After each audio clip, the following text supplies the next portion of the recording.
myself Nikita Shah. I'm a professionally wellness and weight loss coach. I'm helping people to lose their weight. So first of all, আজকের যে nutrition টিপসটা থাকছে সেটা থাকছে summer সিজনের উপর। সামার সিজন এলে আমাদের কী কী হেলথ বেনিফিটস আর কী কী নিউট্রিশন টিপস মেনটেন করতে হবে যার জন্য আমাদের হেলথ যেন ভালো থাকে। সো সামার সিজন আসলেই কী হয়, আমরা চলে যাই কোল্ড ড্রিঙ্কসের ওপর, বেভারেজ আইটেমসের ওপর আর নানান জিনিসের ওপর। বাট এই সময় আমাদেরকে কী করতে হবে, অনলি ফ্রেশ ওয়াটারের উপর ডিপেন্ড থাকতে হবে। কারণ আজকের ডেটে আমরা যাই কিছু খাই না কেন আমরা ওয়েট গেইন করে ফেলি। সো তার জন্য আমাদেরকে কী করতে হবে, ফ্রেশ ফ্রুটস অ্যান্ড ভেজিটেবলস খেতে হবে ফর মিনারেলস, ভিটামিনস অ্যান্ড অ্যান্টিঅক্সিডেন্টসের জন্য। মেনটেন করতে হবে আমাদের বডিতে ইলেকট্রোলাইটস ব্যালেন্স করে চলতে হবে। যে আমাদের শরীরে যে জলগুলো আমরা ড্রিঙ্ক করছি বা নানান বেসিসে আমাদের যে এখন ড্রিঙ্কসগুলো আমরা এই সামার সিজনে ইনটেক করব, সেইগুলো যেন ইলেকট্রোলাইটসটা ব্যালেন্স থাকে। হাইড্রেশন থেকে নিজেকে হাইড্রেট রাখার জন্য চেষ্টা করবেন স্যালাড, ফ্রুটস, ভেজিটেবলস এইগুলোকে একটু বেশি করে খাওয়ার জন্য। Example like cucumber, green vegetables, fruits like oranges and watermelon, এগুলো আমাদের বডিকে লিকুইড ফ্লুইড দেয় এবং এটা খাওয়ার পর আমাদের বডি থেকে যে পরিমাণে জল দরকার সেটাও কভার আপ করে অ্যান্ড আমাদের স্কিনকে ন্যাচারালি ডেভেলপমেন্টও দেয়।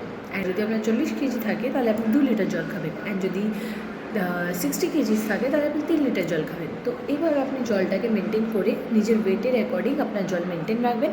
অ্যান্ড সামার সিজনে টক্সিক বের করার জন্য আমাদেরকে ঘাম বার করতে হয়, যার জন্য আমাদেরকে হাফ লিটার জল এক্সট্রা খেতে হয়। কারণ আমরা যাই ড্রিঙ্ক করি না কেন সঙ্গে সঙ্গে ওটা ফ্লুইড হয়ে বেরিয়ে।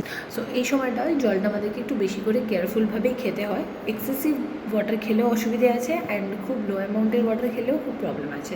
সো এই জন্য চেষ্টা করবেন যতটা সম্ভব হয় নিজের ওয়েটকে ব্যালেন্স করেই ওয়াটার কনজিউম করা। আর কোনো রকমের কিন্তু বেভারেজ আইটেমসগুলো করবেন না, যেমন মাজা, ফ্রুটি, স্প্রাইট, থামস আপ, এইগুলো যে আইটেমসগুলো হয় আমরা কী করি আমাদের থ্রাস্ট মানে যে পিপাসাটা থাকে সেটাকে মেটাবার জন্য বা সেটা কন্ট্রোল করার জন্য আমরা খেয়ে নিই, বাট এটা কিন্তু আমাদের শরীরের জন্য প্রচুর হার্মফুল এফেক্ট করে মিটস দিয়ে, ফ্রুটস দিয়ে। সো নিজেকে হাইড্রেটেড রাখুন, কারণ আপনারা যদি নিজেকে হাইড্রেটেড রাখবেন তাহলে কিন্তু কোনো রকমের সমস্যা আপনাদের শরীরে দেখা যাবে না। বাট আপনারা যদি নিজেকে ডিহাইড্রেশনে রাখেন, মানে জল যতটা কনজিউম করা দরকার করবেন না এবং বাইরের বেভারেজ আইটেমসগুলোতে অ্যাট্রাক্টেড বেশি হয়ে যাবেন, অ্যালকোহলিক প্রোডাক্টগুলোতে বেশি অ্যাট্রাক্টিভ হয়ে যাবেন, তখন কিন্তু কী হবে, আমাদের বডি হার্মফুল যে এফেক্টটা থাকবে সেটা কিন্তু সামার সিজনের পরে দেখা দেবে।